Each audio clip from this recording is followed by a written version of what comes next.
Chelsea agree deal to loan Pierre-Emerick Aubameyang to Los Angeles FC. Pierre-Emerick Aubameyang is on the verge of leaving Chelsea for Los Angeles FC, according to reports in France. The 33-year-old has struggled to make an impact since his move from Barcelona last summer and was dropped from Chelsea's Champions League squad last week in order to make way for João Felix, Mykhailo Mudryk and Enzo Fernandez to be added to the 25-man list. Following Chelsea's decision to sign 5 new attacking players in the January transfer window, Aubameyang's chances of playing time appear to be heavily reduced for the remainder of the season. According to Le Temps Sport, Chelsea have now reached an agreement to loan Aubameyang to Los Angeles FC for the remainder of the campaign. The report claims that only the final details remain before the deal is completed, while Aubameyang still needs to agree to join the Major League Soccer side. Aubameyang has scored just 3 goals in 17 appearances since joining Chelsea in a £10.3 million deal last September. The 33-year-old was signed at the request of Thomas Tuchel, who was then sacked by Chelsea just days after the striker made the move to Stamford Bridge. Following the decision to omit Aubameyang from the Champions League squad, the striker was not in the squad for the goalless draw with Fulham last Friday and was pictured with his brother in Milan. Meanwhile, Los Angeles FC's new MLS season is due to begin later this month as their first league game is against rivals LA Galaxy on February 26. Ngolo Kante expected to return to training this week. Chelsea midfielder is expected to return to team training this week after a long time out injured. Ngolo Kante is expected to return to training this week after recovering from his hamstring injury, and it could be a massive boost going forward for the club. The midfield has been a massive problem for Chelsea this season, but Kante's energy and quality in the team could add a new dimension should he be added back into the team soon. A midfield of Kante and Enzo Fernandez could be coming to Stamford Bridge very soon. As reported by Bobby Vincent, Chelsea have some hope that Ngolo Kante will return to training by the end of this week. Chelsea do not want to rush the player back due to his age and injury record, but they would be happy to get him back into the team as they approach a crucial stage of the season.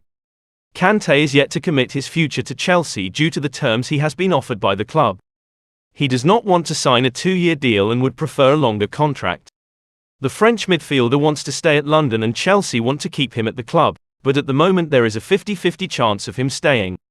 It is a boost that he is nearing a return, and if it is to be the end of his Chelsea career in June when he will be a free agent, at least he can try and go out of the club a hero with some contributions at the end of the season.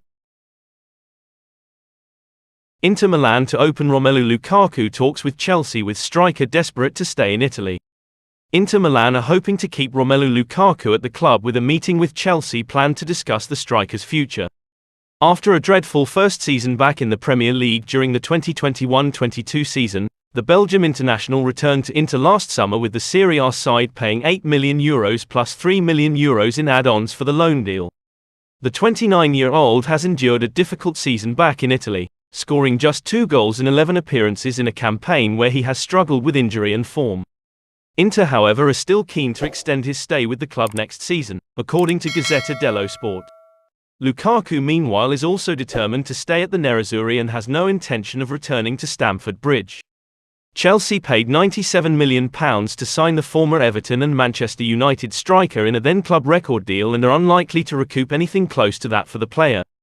Inter are keen on another loan deal this summer and are looking to strike a deal for half the amount they spent last summer. A meeting between Inter and Chelsea is likely to take place in March. Chelsea have spent over £500 million on new signings since last summer, not including the £52 million deal they have wrapped up with RB Leipzig for Christopher Nkunku in the summer. The France international is enjoying another prolific season in Germany with 17 goals in 23 appearances, with Chelsea fans hopeful he can thrive in a centre-forward role in West London. Nkunku, however, insists his best role is playing behind the striker, leaving Chelsea in the market for another centre-forward this summer, having reportedly joined the race to sign Napoli star Victor Osimhen. "I think that, attacking midfield, is a position that suits me well. Close to the goal behind a striker," Nkunku said. "That describes me as a player nicely, so I always like playing in this role." Matteo Kovacic heading for Chelsea exit as Todd Boehly is yet to start talks over new contract. Mateo Kovacic is heading ever closer to the exit door at Chelsea after it emerged that Todd Boehly is yet to initiate contract talks with the midfielder. The former Real Madrid star is a fan's favourite at Stamford Bridge, and his ball-carrying quality from midfield is up there with the best midfielders in Europe. However, Kovacic, a £40 million signing in 2018, has seen his minutes reduced this season due to injury. With Enzo Fernandez arriving for £107 million and the likes of Carney Chukwuemeka coming through, Kovacic faces an uncertain future at the club. The Croatia international is keen to remain at Stamford Bridge, but he's watched on as the club have started talks with Ngolo Kante and Mason Mount over contract extensions. That's despite the fact that Kovacic is in the same boat as Mount in that he also has 18 months to run on his deal. At 28, Kovacic knows this is likely to be his last major contract in football, and he's unwilling to accept reduced terms. Chelsea are wary of financial fair play rules after spending £600 million across the last 2 windows. They are open to extending Kovacic's deal, but he will have to fit within the pay structure that is being implemented at the club.